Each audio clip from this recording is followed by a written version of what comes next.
Sunday, Labor Day weekend, and I got a new camera. How's this camera working? Can you hear me? Yeah. Blazing hot all day. Oh, God. Anyway, just got home. Starting to cool off finally. Got the breeze blowing, and I'm getting ready to take off to Grand Canyon. Yeah. First, I'm going to head out to St. George, Utah. For right now, the most important thing is to get my spare tire rigged up. So I'll show you how to fit it up. Fit it up pretty good. Oh, that, and I also need to wire up my two. Here's my new spare, full-size spare, full-size wheel. If I should get a flat or a tire blowout beyond repair, gotta have an extra spare. Especially on a four-wheel drive. I can't use that little tiny spare that's underneath the bed. So, this little assurance there, it's not cheap, let me tell you. Spares wasn't cheap. That's a Load Range D Cooper AT3. I believe it's a 6-ply. Yeah, Load Range D. Maximum load 3,195 pounds. Something like that, somewhere around there. 50 psi. I tried to get a junk wheel, and you know, very hard to find a 17-inch junk wheel. I could find a 16, 15, but a 17, just went ahead and got a new one. It was 138 plus tags and lug nuts, extra lug nuts. I think I spent about $160 something. So here goes that money. Yeah. Bumper, yeah, the bumper, the Fab Fours bumper. According to Gage 2502 from Chicago. Yeah, he looked up the weight of the bumper there and sent me a little email saying that the bumper itself is 125 pounds. Okay, that's 125 bumper, a rear bar, as some people call it, plus the tire carrier. Excuse me, oops. The tire carrier, all the brackets that come with it, that's another 75 pounds. So you're talking an extra 200 pounds for this setup right here. That's not counting the tire. I weighed the tire myself yesterday before putting it on there. Took it over to the scale, and the tire itself is 92 pounds. So we're roughly carrying an extra 300 pounds around.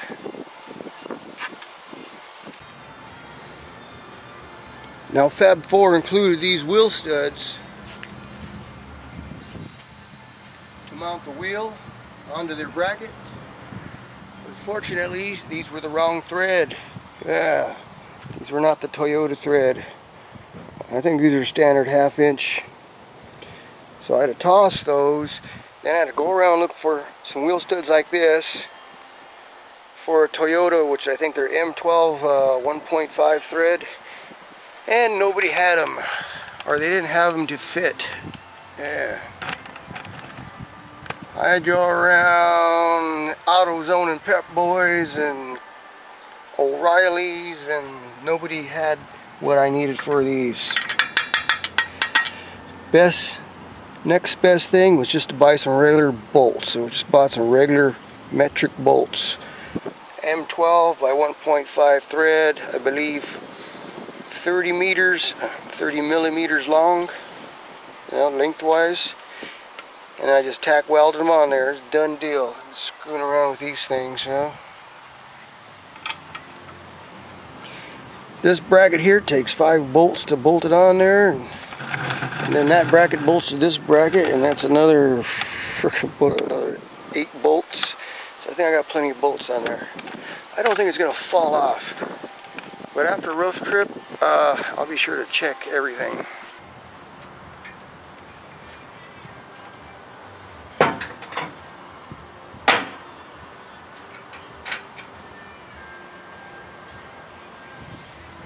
Now on this wheel, I use the center cap.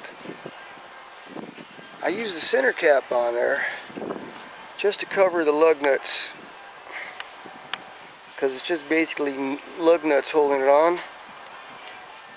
So I'm figuring that'll be a nice theft deterrent. It's a deterrent, you know. It's not theft proof, it's a theft deterrent. But I also bought a cable lock today, and I think I'll just pass that through the holes in the wheel there and wrap it onto the carrier, the bar on the carrier, and that'll take care of that. Ready to rock and roll.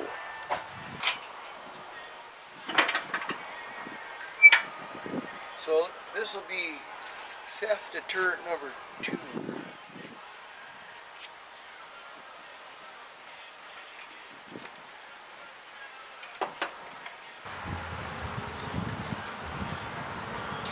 Okay, what I like to tell people, this isn't theft proof, because there's people out there saying, oh man, you just cut that with some bolt cutters. And yeah, you could. You could take a whole truck. You know, somebody wants it bad enough, they're going to steal it anyway. So, it's just a deterrent, like I said. Nothing's theft proof.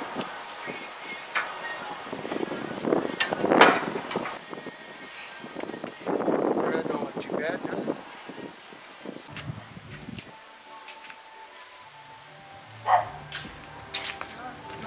Alright, this is just for your information here. This is my antenna mount right here. See that? There you go. Yeah, this is the antenna mount, okay? This is the positive side of your antenna. This is the negative side. They're separate. There's a piece of plastic in between the two, isolating them. You don't want this and that to touch. It's negative and positive. Same situation on your battery. Okay? So, to mount it on the hole over here, you gotta have the right stuff. Like this washer right here. It's a nylon washer. As you can see, it's got a little step in there. We got a recess or something that will isolate the center section from grounding out on the bumper.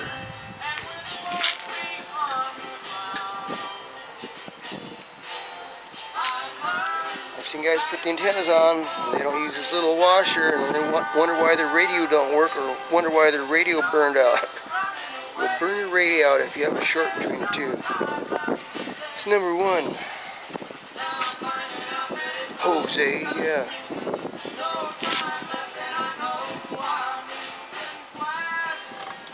So in case you're wondering how it goes, your antenna eventually is going to screw on like that.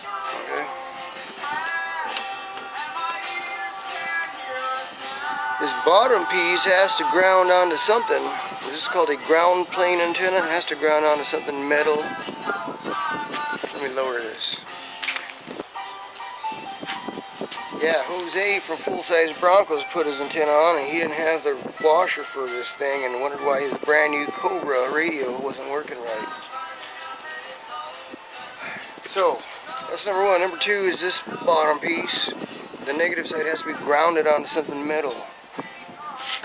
So we got metal here, but it's got paint on there. So you gotta file or grind it down to bare metal, because you want a good ground, because you're not running a whole lot of power. With this CB radio, you're running what, 4 watts of power? You gotta have a really good ground. So I've already sanded some of the paint off there, but just to make sure I get an extra ground, I'm using one of these washers. And that'll fit on there like that. So when I tighten it up, it digs into the metal or into the paint, and I'll get a good ground. Right. Follow me here, yeah.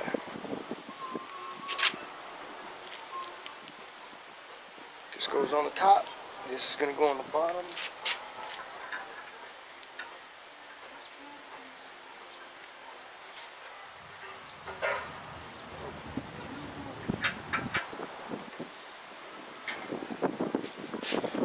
Coax is going to screw on the bottom here.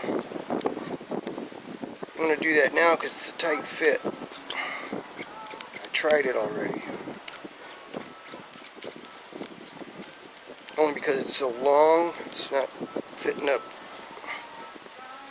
Okay, so there we go.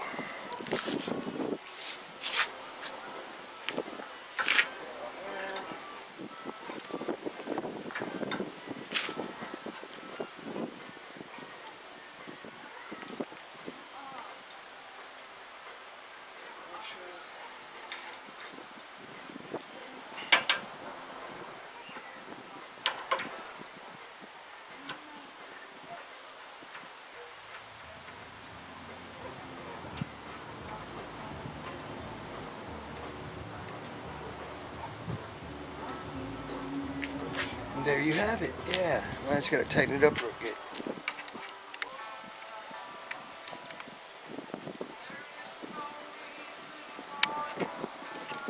Now you should be able to hand tighten this, but you know, it's not gonna hurt to give it a little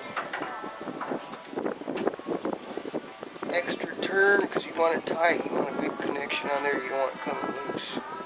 Just don't get crazy and break the thing off. I mean, use some common sense. One more thing, this is a 5-foot fire stick. These are really good antennas. They're tough, they're flexible, they don't break easily. I've never broken one. This is on top of my F-250 and I've hit plenty of things overhead, branches, trees, fast food drive-thrus. Never had a problem with it. They also come in 2, 3, I think a 4-foot too. This is the biggest one. This is a 5-foot. With an adjustable tip so you can tune it. Because you'll have to tune these antennas for them to operate to their 100% efficiency. Yeah, efficiency. Alright, that's basically it. Secured it, give it a couple of wraps, secured it with a zip tie. Ran it through the frame underneath the chassis, under the body there. Make sure you don't run it by the exhaust system, you know, away from the exhaust system. And then up through the floor, under the back seat. Alright, I'm underneath my truck here, and it's just really simple.